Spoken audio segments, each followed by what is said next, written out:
This system is fairly new and is already causing water damage inside this home.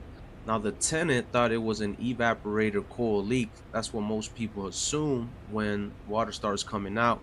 But that's not what I found. What I found was way worse because this wasn't a wear and tear problem. This was an installation that was never finished correctly and nobody caught it until today. So I pull up to the job. This is a rental property. Tenant calls in saying the water's coming out of the system inside the garage.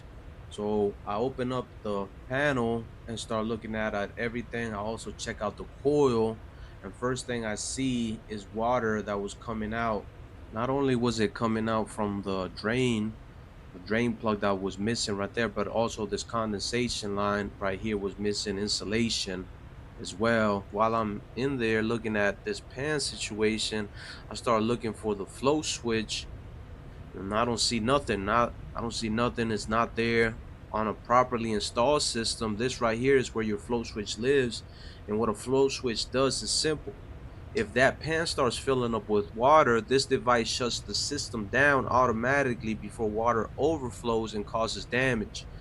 It's a safety device, it's standard. And on this system, whoever did this install never put it in. So this system had no plug keeping water where it belongs. And also it didn't have the safety to shut it down if things got bad, both missing on a system that's fairly new. So I get done vacuuming and cleaning whatever standing water's in there to make sure that there is no water coming on top of your furnace or any electrical component that might be damaged by this leak that was caused by this missing plug, which we're going to end up putting a float switch on here. Now for this float switch, we're just going to make sure that it is out the way, that it is rammed in a way that is convenient, is not going to be damaged, especially when we are removing the panel. I've seen so many calls where I've been to and I've seen, and this wire for the float switch is always in the way. We always want to make sure that we make it easier for the next person coming behind us so that they're able to access the unit as well. So we're going to remove and pretty much wire up this float switch. As you see here with this unit, to access the blower motor, you have to remove this other panel on top of the other panel that's already in here.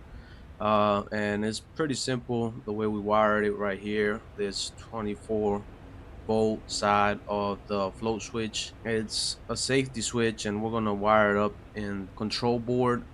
We're gonna break R, and the way we're gonna do that is we're going to put it in series with the system. And the way that we do that is we're going to remove the thermostat wire and we're going to remove the R terminal, disconnect that, and we're going to tie it in with one of the wires that comes from the flow switch, and we're going to wire that together.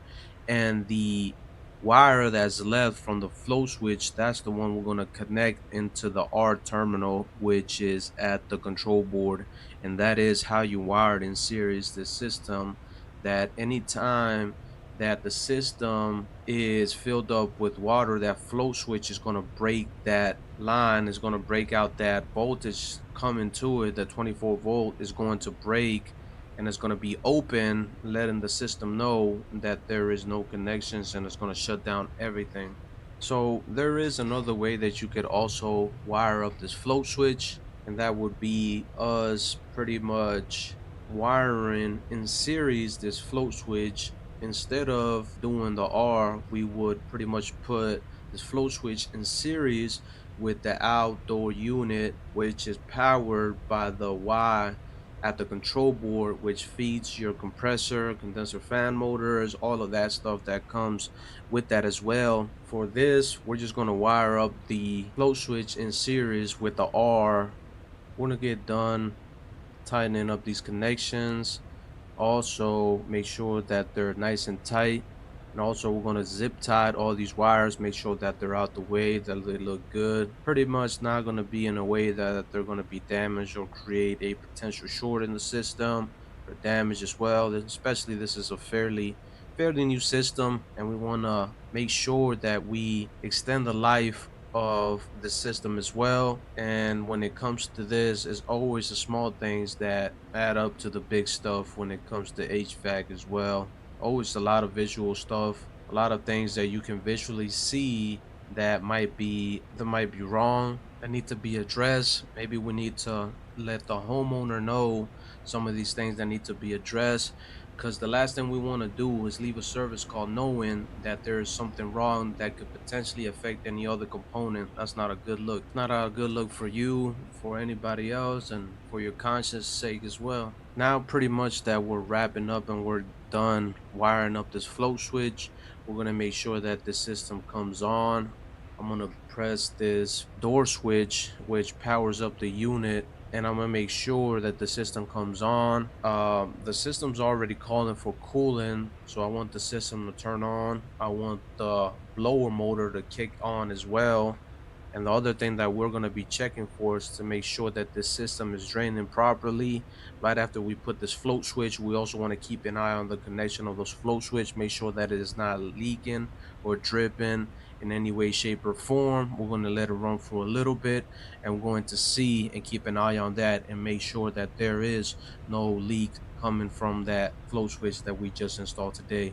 Because if not, it might be another issue that the system might be cracked, which it doesn't seem like that's the case here. But we always want to be mindful of that. Things should be coming on is the compressor, outdoor unit should be kicking on. Also, your blower should kick on as well when your AC is cooling, or your regular AC unit. The other thing that I want to address as well is that insulation, that suction line for that copper line set. We're going to insulate that, because that when that copper line starts sweating, it could also start dripping and creating a lot more bad than good when it comes to your system. So I'm going to take care of that, wrap it up, make sure that's where it is well insulated. As I was standing here by the furnace and trying to get this system going, making sure that it was draining properly, I started to pick up this unusual smell, the smell of gas. And let me say this, for me to pick up this smell of gas, it's really significant, because I don't have the best sense of smell in the world, and for me to pick that up, it's a sign that's a nice little size leak of gas. So I'm gonna put this panel back on here, make sure that we close this. I'm also going to see if I'm able to locate this gas leak and let the property management people know of this issue that they need to address. I'm gonna let you guys know next week to see if they approve this. So stay tuned. New videos are gonna be dropping Sundays around 7 o'clock Central Time. So keep your eye out on that and stay tuned.